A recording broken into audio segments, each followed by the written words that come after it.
Welcome to the theme-based teaching first edition or first session of November 2020 with the Iridescence Academy monthly program. We are going to be continuing in this session to talk about boundaries, establishing healthy boundaries.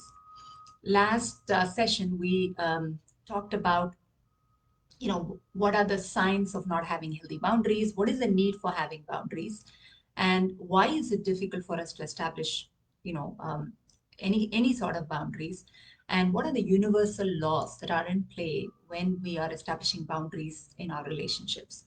So now, having covered all those basics, including the definition of boundaries and the theta healing download or electromagnetic activation of boundaries, today, we are going to step into looking at establishing healthy boundaries in three different aspects. One, with our friends and family, and two, with our significant other in life, and three, with our children. Again, as you are aware, I am inspired by the book Boundaries, written by Henry Cloud and Dr. Townsend. And so the structure of the sessions are really outlined based off of the book. However, the content itself and most of the aspects of activations are all channeled or inspired. So that's how we've been sharing the insights coming in from this, inspired from this book. Now, one thing as I start off this session today on boundaries is just to clarify. When we talk about establishing boundaries, it is all about us.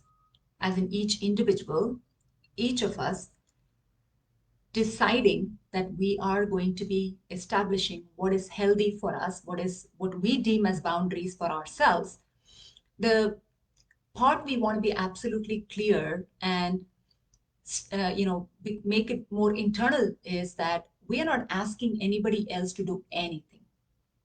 When we establish boundaries, it is not coming from a place of changing the other person, making them do something different, or even asking them to honor your boundaries or respect your boundaries. That is not the expectation, and that is really not the purpose of establishing boundaries really is.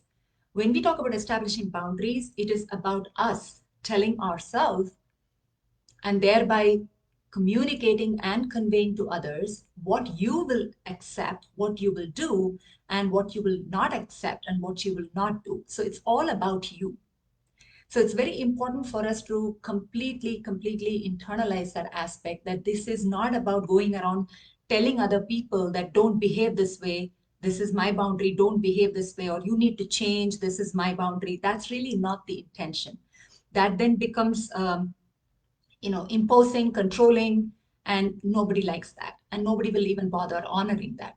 So as we start this second session, giving us that full clarity that establishing healthy boundaries is about us becoming completely clear on what is it that we are okay with and what we are not okay with.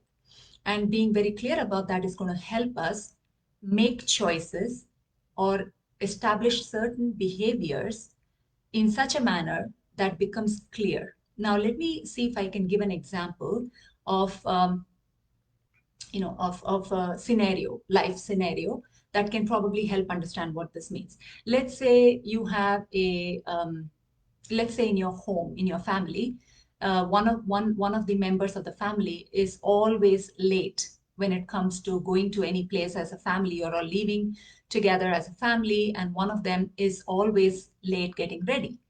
Now, our typical behavior is to keep telling them, you are delaying me, you're delaying all of us, we're going to be late, right? We're constantly trying to fix the other person and trying to change them to be on time.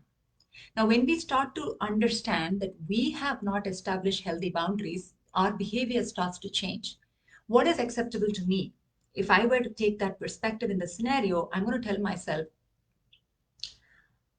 being on time is important for me. I want to be on time wherever it is, whether it's an outing, whether it's an official engagement, or whether it's a personal engagement, doesn't matter. I'm someone who honors being on time, and I want to be on time. Whether I go alone or with the family, I want to be on time. That is important for me. So when we realize what's important for us and what we will be okay with and what we will not be okay with, what we start to do then is we're going to inform this person in the family that is constantly late getting ready, going to an engagement, is if you're ready by this time, we'll leave together. If not, I'm going to leave. I'm not going to wait, because waiting is not something that you feel is right, because that's going to delay you in reaching your, in the appointment. So you establish and communicate that, saying, if you're ready by this time, you leave with me. If you're not, I leave without you. That is us taking a decision for ourselves. Now, what this does is it is communicating our boundaries, and it's also giving the other person a choice to honor or not honor. That's their choice. Now, how do we establish? No, we have established it. Now, how do we demonstrate it? If let's say you're going to an appointment or an engagement that you need to leave as a family, and this individual in your family who's always late getting ready, if they're not ready by the time you want them to, you leave. You stay by what you say you will do, and you honor and you act on it. And when you do that, what you're really exhibiting is a message back to this person saying, I mean what I mean, and I mean what I say. So you follow through what you say by action, so that the other person, the more they see this behavior of you not waiting for them and honoring what is right for you, they're going to either want to change, or they may just be the way they are. At least you are choosing not to be affected by their behavior. So that's really the fundamental aspect. I wanted to give that example to internalize the understanding that boundaries are not about fixing other people.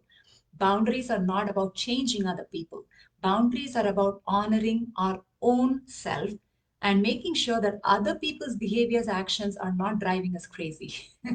Really, that's what it really comes down to. And the beauty of that is then you learn by this process, you learn that you are able to hold your power in yourself, and you don't give your power to anybody to affect you, because you've made a choice on what you will do, what is okay with you, and what is not, and you live by it. So you're not affected by other people's behaviors, because you've said to yourself what you're okay with versus not. So I wanted to start this session primarily with that background. So it is clear that, when we understand boundaries, it is coming from that highest perspective of honoring what is right for us and being able to act on what is right for us.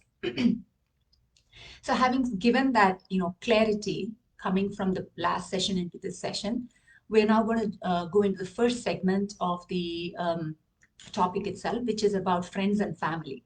Now, one of the very now that although I have grouped them together, the nature of your relationship within a family and with friends is a little different, maybe a lot different. Now, what we mean by a little different is that in a family, there is some bonding that is established primarily because of the relationship, the connectedness of being a blood relative, or a structure called family exists. So that's somewhat like a thing that brings us together. Whereas when you look at friendship, it is something that is coming from a place of us wanting to be around a set of people. It's a choice. Now, this is where I think it becomes important for us to look at our, friend circle and ask ourselves, how many of my friends in my circle am I hanging out with because I want to versus I have to? Right? That's a huge awareness that needs to step up, which is knowing that I am choosing to hang out with these people because I want to. I like being around with them. It's a choice I'm making, and I enjoy being around with them. Versus, having to hang around because, again, going back to our the difficulty in establishing boundaries sometimes is fear of being alone or fear of being abandoned. We talked about that in the last session. So if you're forcing yourself to be around a bunch of people who you term as friends simply because you can't seem to be able to wrap yourself around the possibility of, or the fear of being alone, then you're putting yourself in a place again where you're not honoring your own inner feelings. So it's very important for us to have that ability to understand whether we are choosing from a place of love or choosing from a place of fear, again, even in this scenario.